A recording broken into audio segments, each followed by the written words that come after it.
I'm back, folks, with another crazy but true life story of mine. All right, this one is called, I call it the Squirrel story, because it's the Squirrel story. And I've told this one many times. I've told it at like open mics, meetings, not meetings, but open mic events. You know, I'm sure you know what an open mic is. And I've told it a few times, a few different places, and a lot of other people. It's funny. I get a kick out of it, you know, remembering and telling it as well.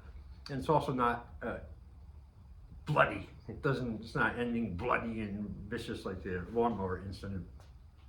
All right, so the squirrel story goes back to 2002. All right, it was summertime. I was working at this gym at night. I was working actually 3 places. I had my school where I was teaching martial arts, like children and adults. That was my main gig. My main thing was the school.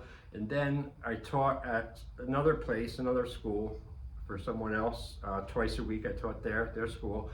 And then I was working at this gym part-time at nights, where same gym I work out at the time, I worked there and closing up at night, which was an easy cake job. Just sat there and collected the money and sold the drinks, whatever, and locked up, and that was it for the night. So I'm sitting there one night, and you know, one day, evening, it was light out, so I could see, so I won't say night.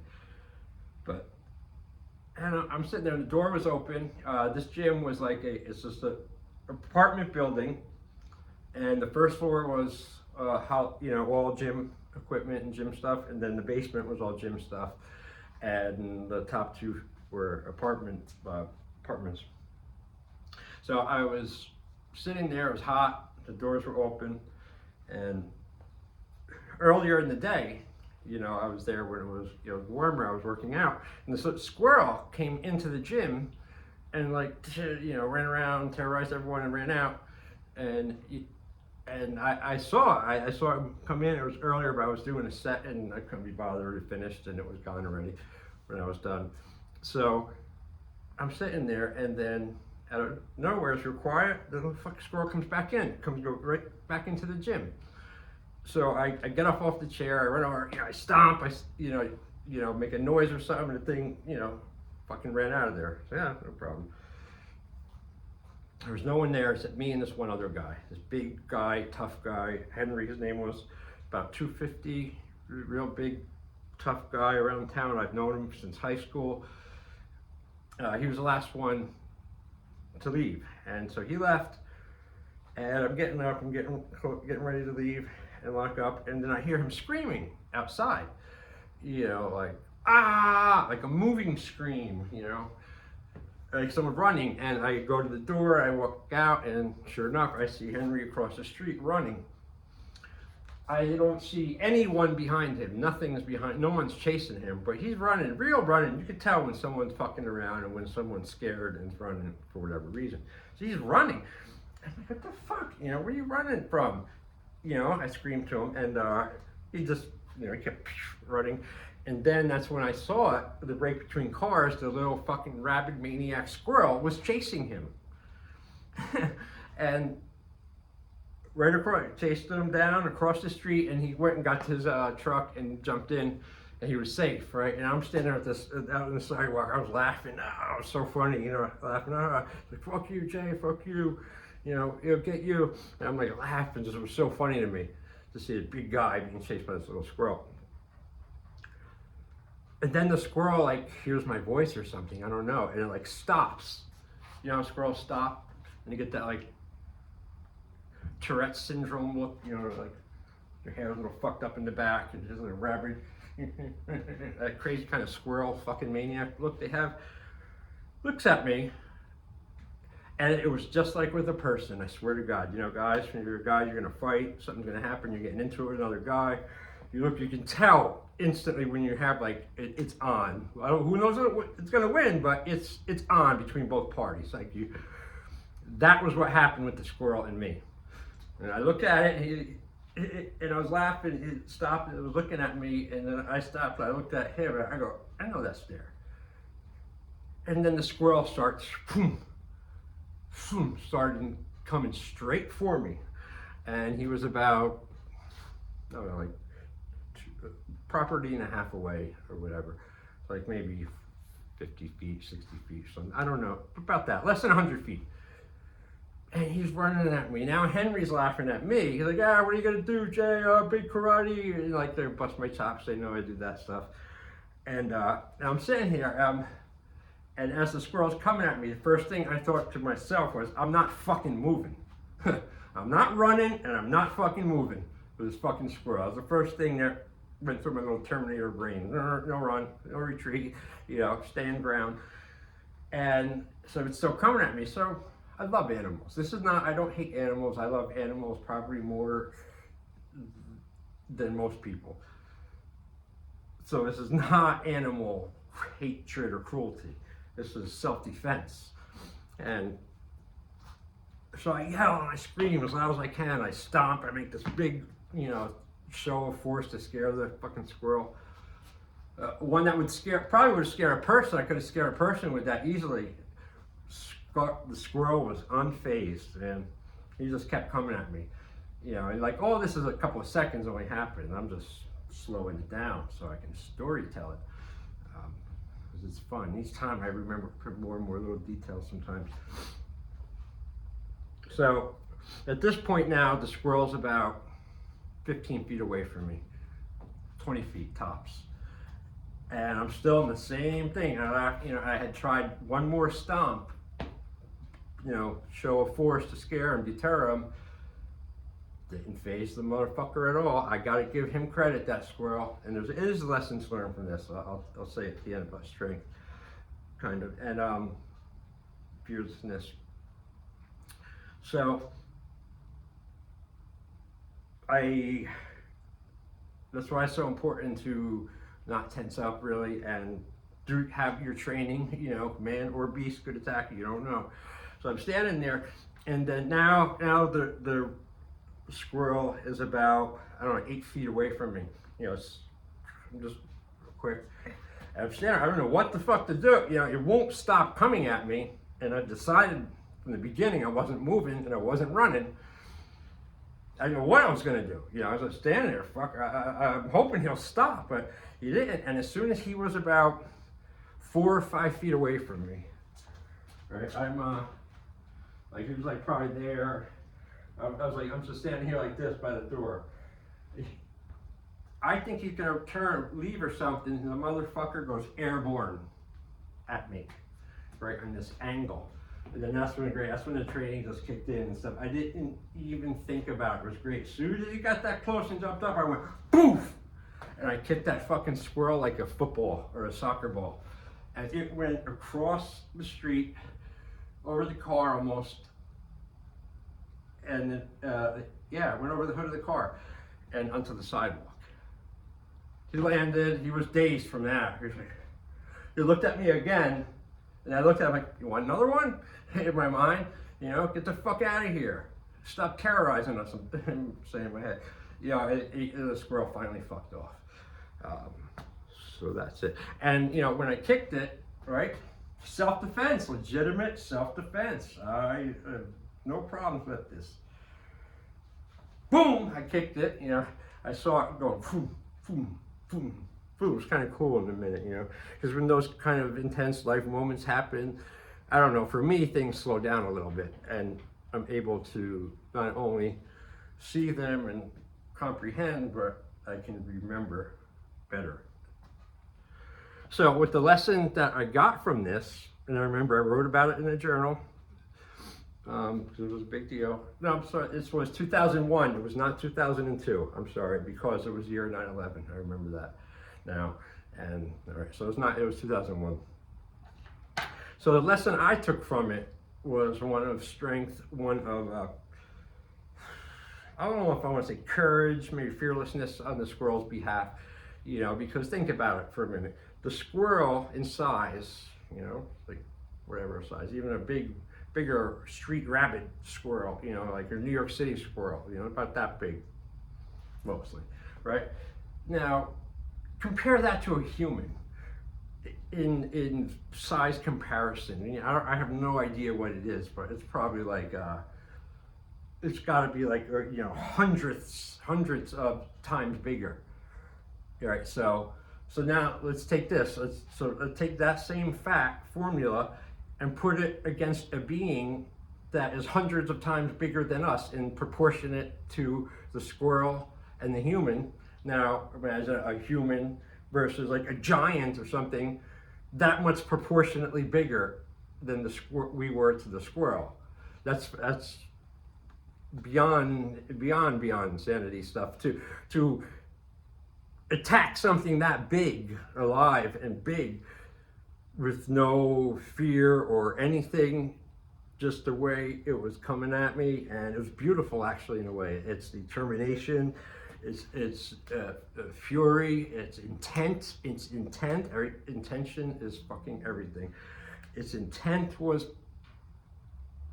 clear. You might not agree with somebody's intent, but at least if one makes it known, I feel there's no other power like intention. And it's like a two-way sword. It can cut you both ways easily. Just like, exactly like imagination. Heard somewhere today, imagination is easily your best friend, your greatest ally, greatest strength. Not greatest, great strength. Or it can be your greatest fucking enemy, your greatest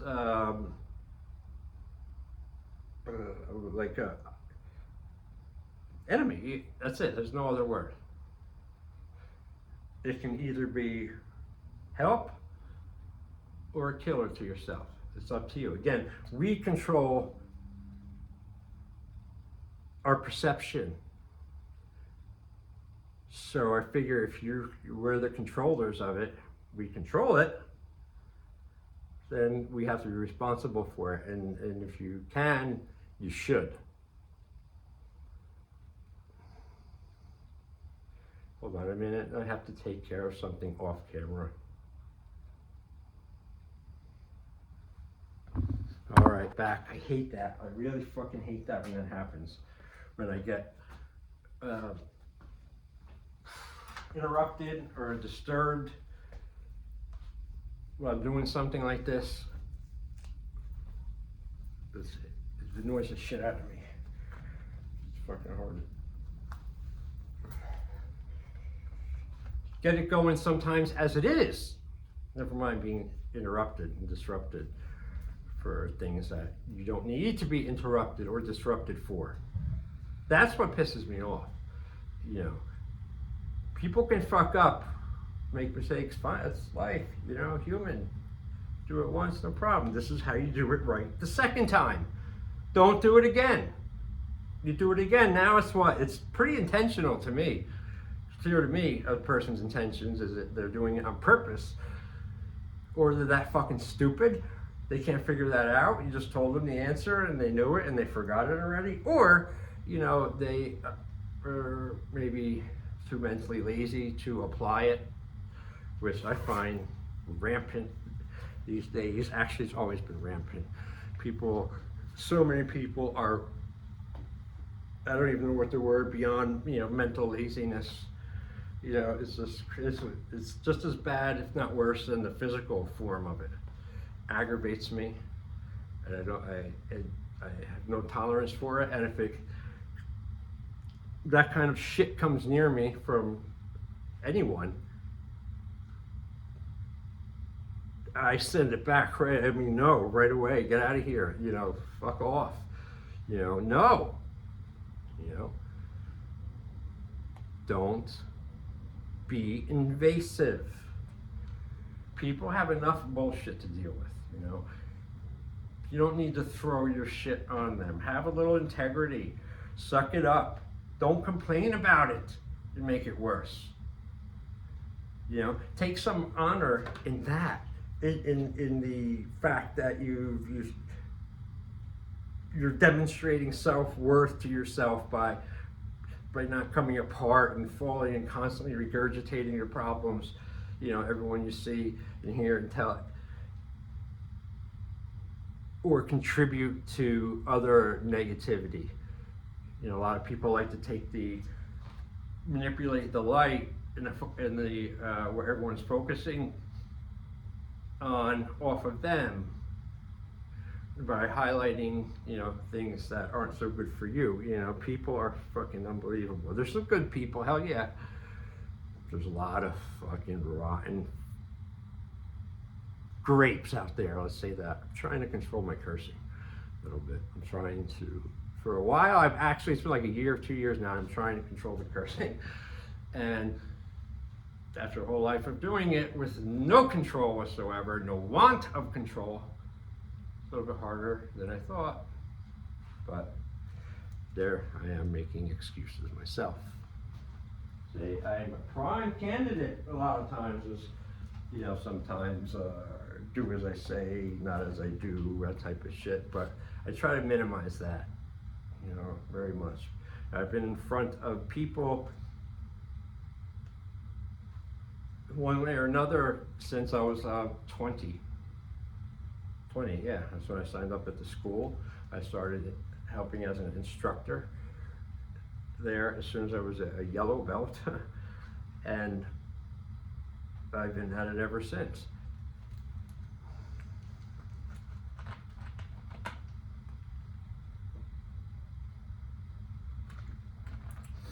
But, instructing all those people and teaching. See, to me, the difference in instructing, someone's an instructor. They're not a teacher, really. It depends what they're doing, but that's how it should be. Instructors should just be instructing the curriculum of the art for their teacher, head teacher, whoever they're doing it for, they're instructing for. They should be instructing that curriculum and that curriculum only. Not making shit up and having fun with people and trying it out just because they got the spot and they can use people like fucking human video games. I hate that when I would see that happen. No. So I always took it as a very tremendously serious obligation, one that I was honored to be able to do, and picked to start doing it back then. It's such an early rank, and I never, still to this day I don't take anything lightly at all. I'm training anyone if they're regular and stuff. I grew a vested interest in them, and I also, another thing I'm proud of too is, to my knowledge, all the students of all the people I've ever taught so far, both as before I was a black belt and after a black belt, not one of them have lost a fight. Not all of them have a fight, but what let me tell you is that every incident from all the students from, say, over like a 25-year chunk, it wasn't many, handful of incidents. People were having problems with other kids in school or guys for work, stuff like that. So it didn't happen too much, but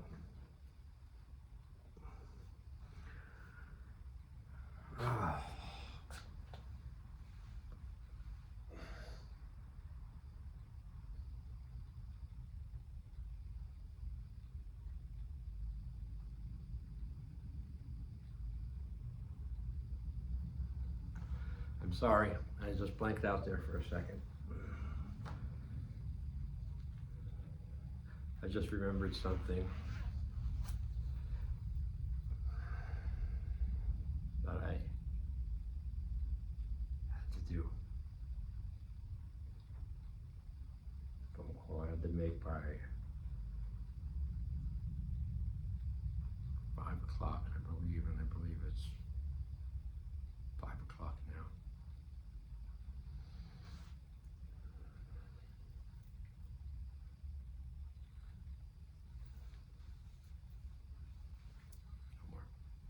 stop.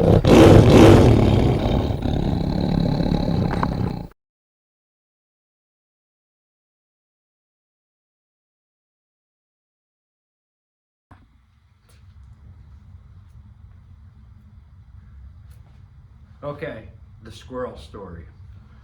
Jumping right into it today.